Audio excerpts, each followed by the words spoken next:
are a fellow impactor. Oh, well, yes, ma'am. You are. And we both are members of Impact Church. Something tells me Tori may be a member too. Okay. And Impact Church has a motto of doing church differently. And what strikes me as we start this conversation is how your leadership has been different, especially in the nonprofit space.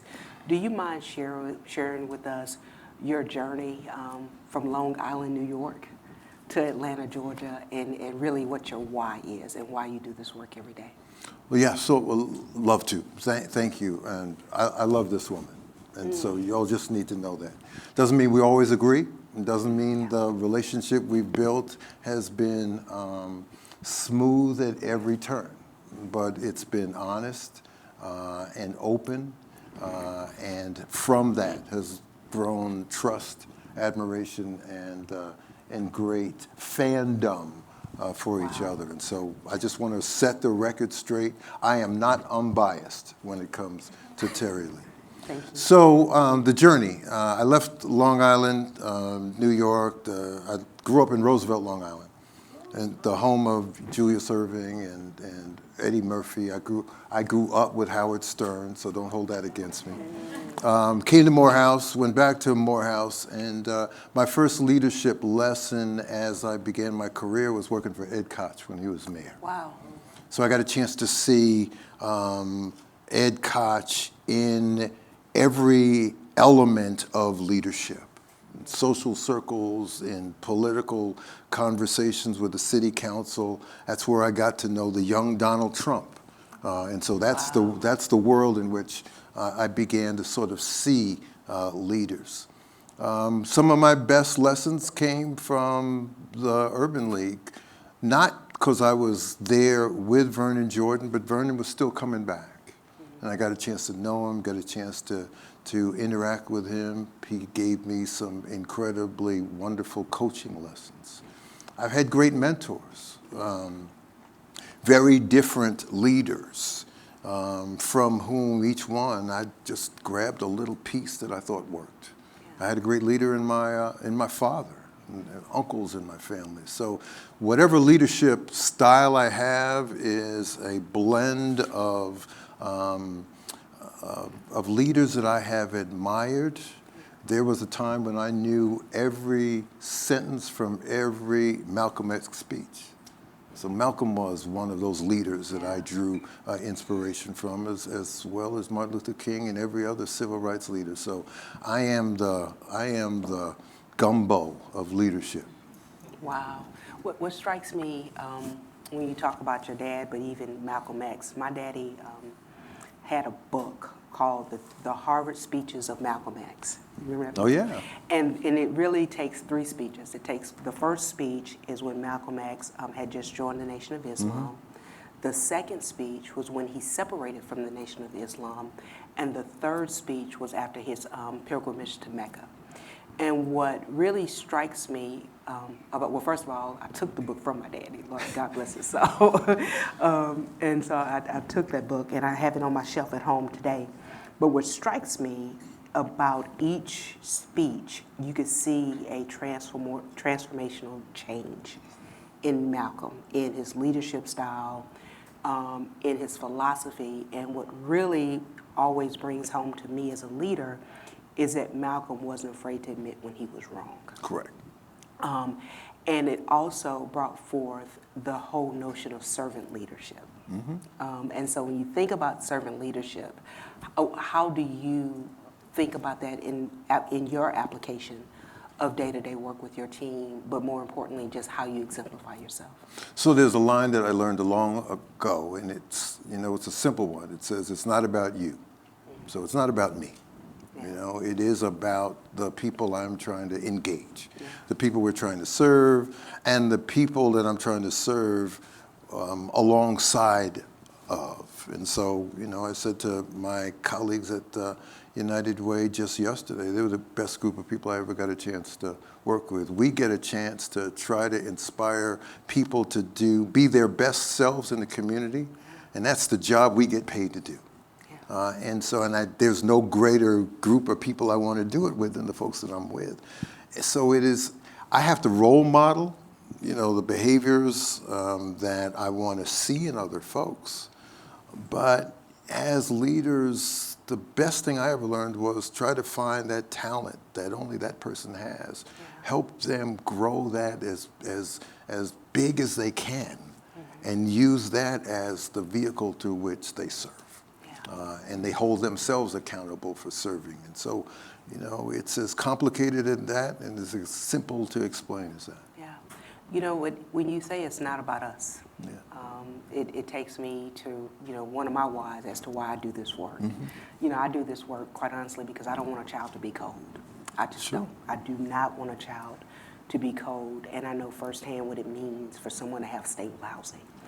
And, when I think about the work at United Way and how you have been very intentional around lifting up, the well-being of children, it really takes me to Bankhead to Buckhead. How many of you know the Bankhead to Buckhead? That basically now we're Atlanta, how many of you know, let's know Bankhead to Buckhead, right? Basically a child in Bankhead has a less life expectancy of 25 years to someone in Buckhead. And so when you think about that, Milton, how have you been intentional about creating strategies at United Way to address just that particular component? Well, we've wanted to create an opportunity for every child to flourish, regardless of zip code, regardless of race, regardless of a whole host of things. I remind myself of the blessings that I've received, the coaches, the priests, the people who, as I always say, put their hand on my shoulder and turned me left when I really wanted to go right. I tell the story of, I played a lot of basketball when I was growing up, and one night we ended a summer league game, and the guys I was with were getting in the car. I had the ball, and they told me, "You can't go where we're going, because we know that 5 years from now you're going to be someplace we can't imagine, but 5 years from now we're going to still be here. And if you get in this car, you're going to be like us. Wow. And we can't have that for you." And so it's at that moment I realized I need to do that for somebody else and somebody else's kids. And so if I can be that person who just decides with intention that these kids here are going to go places, and it's going to be my responsibility for protecting them from what they could do, as I have been protected by a lot of folks. And so it comes down to that sort of personal experience. It ought not always be embedded in one's personal experience, but that's my story of why. And so wherever I've been, children have been at the forefront of the work, protecting them, guiding them, putting them in circumstances that will create pathways for a future that they never might have been able to dream about otherwise. Yeah. What type of strategies should we deploy in order to make that happen? The mayor often speaks about Atlanta being the best place to raise a child. How can we, especially here at Atlanta Housing with the work we do, how can we join together with United Way and other agencies to create place-based strategies to deploy, not just in Atlanta, but across the region? Yeah, so we've got to make sure that kids are in safe environments. Housing is fundamental to just growing up safe and secure and having a foundation. I've changed my whole sort of the way I think about zip code. I say that zip code ought not limit one's opportunity, because affluent people make affirmative decisions about zip code every day. Yeah. I go to a zip code because I know the schools are going to be good, because I know that there are going to be social connections in that neighborhood. So we shouldn't think about zip code as limiting. Yeah. We should think about it as not to limit somebody. But we all make affirmative actions if we're lucky about where we live. Some folks get forced to be somewhere. And so I just ask you to sort of think about just rephrasing, so we say, zip code ought not limit one's possibilities. Because zip code is destiny. When I moved to, Boston, I made a real serious decision about where I was going to live because I knew what the school was going to do. I knew what the neighborhood was going to do. I knew who the neighbors were going to be. I knew what the taxes were going to be. Yeah. And I knew that was going to create pathways for my youngest son. And so we want everybody to be able to make those decisions. Yes. So yes, we have to have safe and affordable housing. We have to have safe neighborhoods. We have to have quality schools. We have to have inner connections, social connections. Robert Putnam in his book, Our Kids, talks about one of the dilemmas of Atlanta is that you can have such racial and housing segregation that people will never come in contact with one another. And so you want every child to have role models from all across the economic spectrum. Yeah. How do we make sure those things happen? And so that's where I think the United Way and AHA and other meaningful people can sort of come together is what's the environment in which kids will flourish? Yeah. And how do we create pathways for those kids to those environments and support those neighborhoods so that they can nurture those kids in the best ways possible? Yeah. Atlanta housing literally has changed my life. And I say that because prior to coming to Atlanta housing, worked in city government for several years and had a wonderful career, had the opportunity to work on different policies, different programs. But walking through the doors of this agency literally gave me a firsthand view of how decisions we were making, how they really impact the families that we serve. Sure. And I remember Milton, myself and my predecessor, we were, in the midst of COVID, our doors were closed, and we had a family that was on the doorstep of our building, and mother, father, I believe 5 kids, and the children ranged from infant to probably 5 years old. And what struck me is that they came to the housing authority, because they had formerly been on public housing in Memphis, but they came to the housing authority because they were looking for hope. They were looking for hope. And in that moment, our team, because we have a whole bunch of bureaucratic rules and regulations. Is Tracy in here? Tracy Jones? Okay. Please don't tell I said she was bureaucratic. but we have a lot of bureaucratic rules and regulations. But what I saw in that moment was our team utilize every rule and regulation we have to follow to actually help somebody in an instant. And what that brings me to is thinking about how it's easy to sit behind a desk, it's easy to write, letters, it's easy to form the partnerships. Right. It's not as easy to really get on the ground and touch the people that we're supposed to be here lifting up. And quite honestly, listening to the people that we're supposed to be here lifting up. And so, it brings me back to your work, right? It brings me back to your work at United Way and the wraparound services that you provide. We have a picture, we have a picture of 2 of the children. They were sitting at a desk and they were asleep. And what it reminds me of is whether or not if those kids would have the opportunity to go to learning spaces and how that would benefit them. So share with our team a little bit about learning spaces and the partnership we have. So learning spaces is an initiative we put together a couple of years ago that's really focused on providing early learning experiences to children and their caregivers, and it's free. You all probably know the cost of childcare.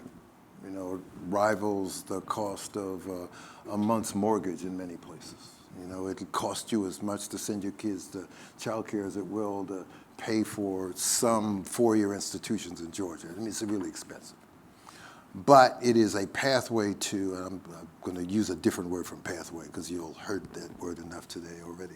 But it's a way in which kids will get to kindergarten with the skills they need to be successful and make their way throughout the K through 12 continuum. The absence of those learning experiences diminish the prospects of kids being successful. and reading at 3rd grade. And so we wanted to put these things together and to put them in public spaces. They're in libraries, they're community centers. We've been pleased to have Atlanta Housing offer space.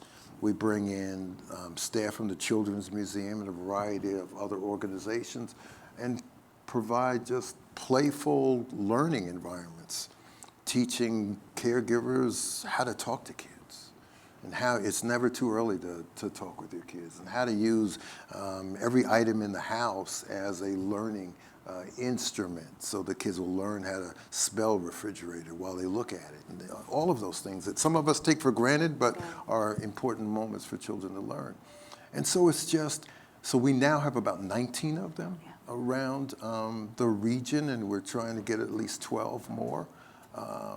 And the comments I get from moms and dads, and there are a whole bunch of dads that show up to this thing, because you can't drop your kid off.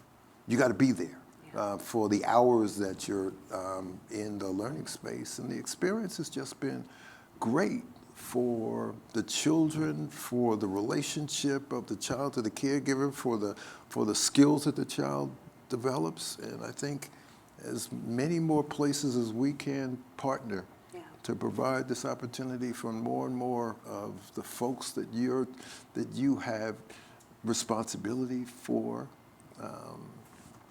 I want to make it happen. Thank you. So, you know, Atlanta Housing received an award on Saturday night from Urban League of Greater Atlanta, and it was the Workforce Development Award. Y'all need to clap for us. We received an award. I'm gonna have to get some cue cards. Right, exactly. Applause. You know? I said Atlanta Housing received an award on Saturday night.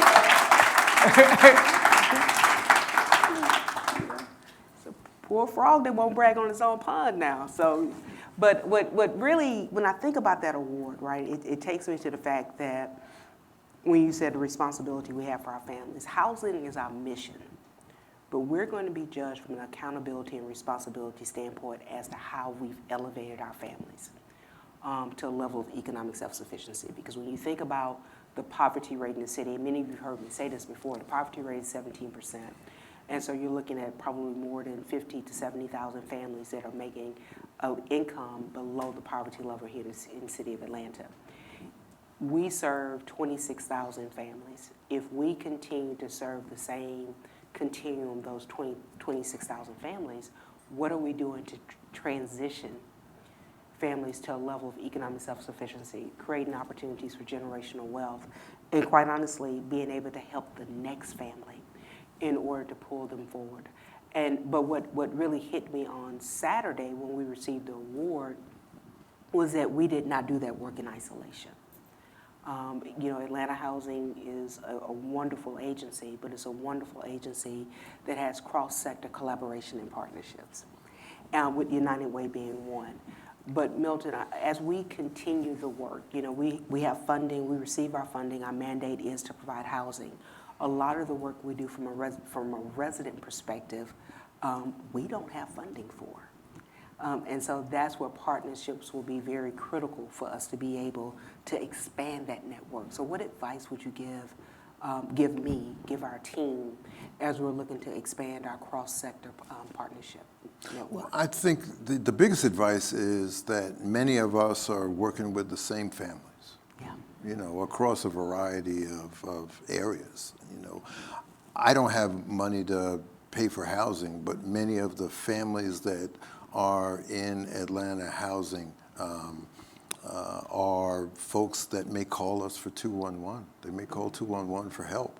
They may be the folks that are being supported by some of the workforce programs that we support through Career Rise.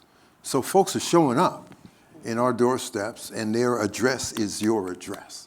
And so we need to be thinking about folks not as all sort of swimming down their own lanes, but all of us in the same pool, and all of the community resources that can be brought to bear for each one of those folks are being brought to bear in a collaborative way. Just as institutions, all of us need to end the fragmentation that I think allows us to not fully have the aggregate impact that we want, and so I think what I have appreciated, that you and I have been able to develop is the understanding that our missions are conjoined, that the people that we serve are in common, and that the outcomes that we're pursuing are in sync.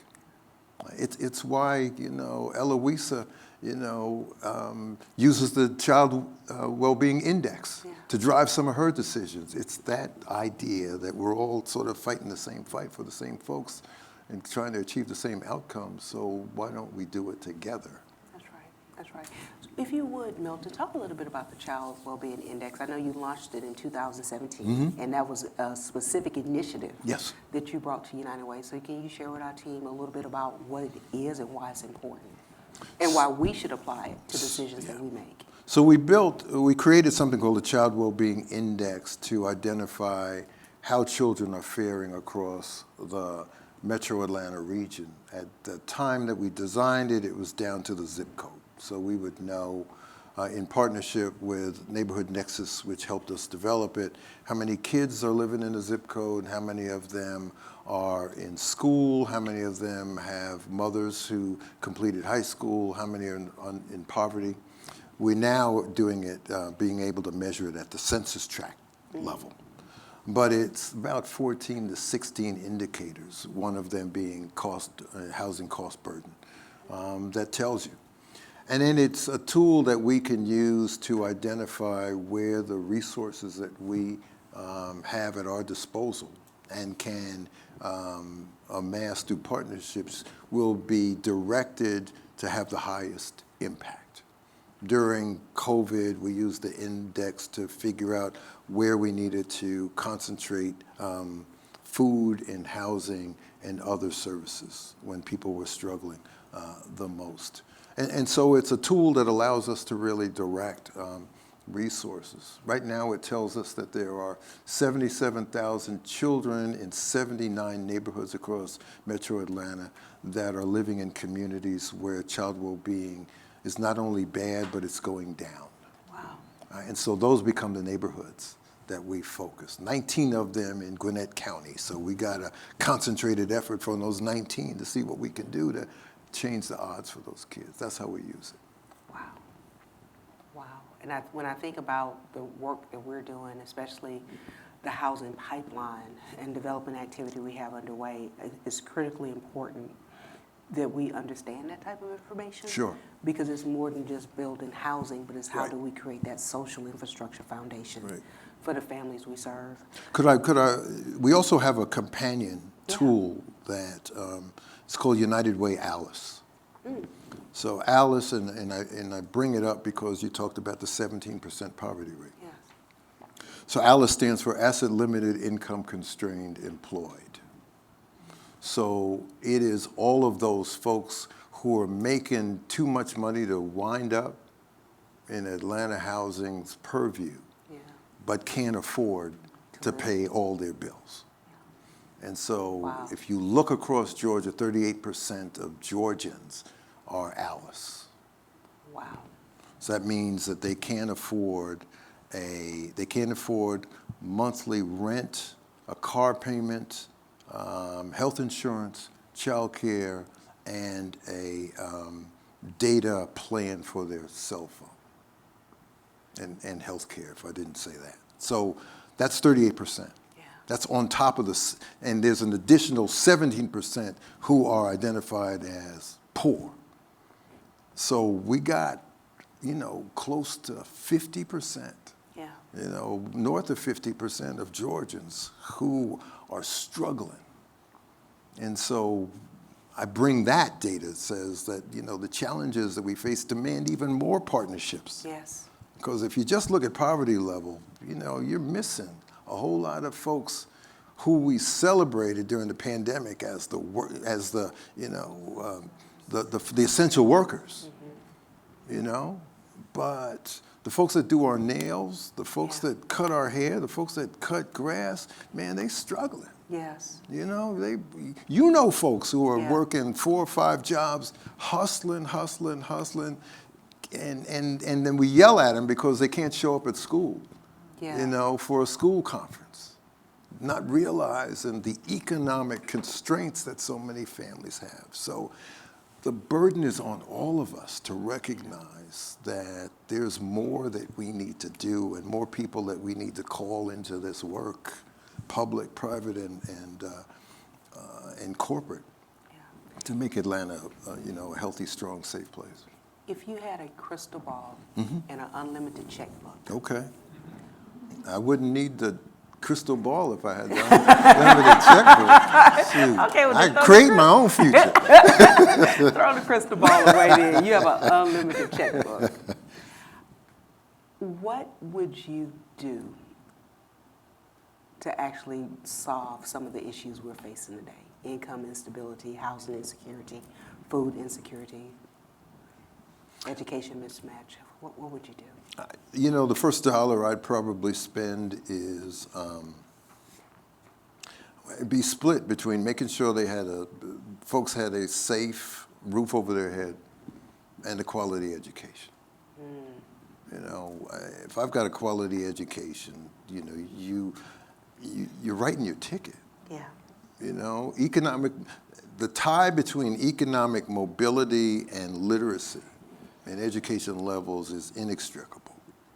And so I'd spend as much money on safe and secure housing and on quality education as I could, because a whole lot of other issues would fall by the wayside.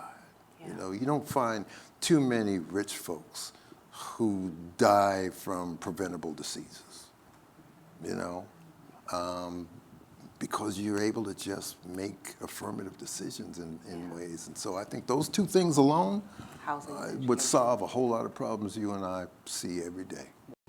Can you share with us just something that has happened to you recently that has changed the way that you view this work?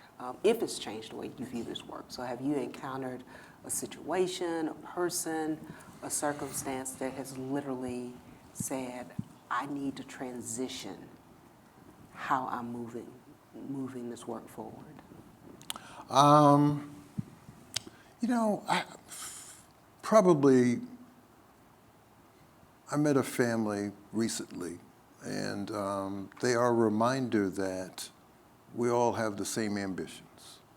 So it didn't necessarily change the direction, it just amplified why I do what I do and added urgency to doing it better and being more successful. Yeah. You know, I mean, folks struggling, but they want their kids to be safe and strong and grow up and make them proud. Yeah. They want to be part of a community that cares and they know where trust can be found. You know, they care about their faith, that they want to be the best example of that faith for themselves and their kids. They want a good job. They want everything that anybody else wants. Yeah. You know, we demonize folks. I'm not going to get political, but as I listen to folks, you know, talk about who they think are receiving SNAP benefits, yeah, and what they're doing with SNAP instead, you know, I mean, the myths that you and I professionally have had to listen to, whether it goes back to welfare queens driving Cadillacs to, you know, folks, you know, getting their nails done with a SNAP card. Yes. You know, it's like, that's not who we see. That's right. We see ordinary folk who, for maybe making a turn that we didn't turn, wound up in a place that we're not. That's right. Or we're where they used to, we are now where where they are, but you know, we know what it takes to get from where we were to where we are now. Yeah. So that's what it would be. It would be, you know, I just see every day, all the time, people who are just like us in terms of their ambitions for life, their ambitions for their kids. They just need somebody to help them out. Yeah. And I'm blessed to be in a job where I get paid to help people try to be their best selves. It don't get no better than that, except if I had your job.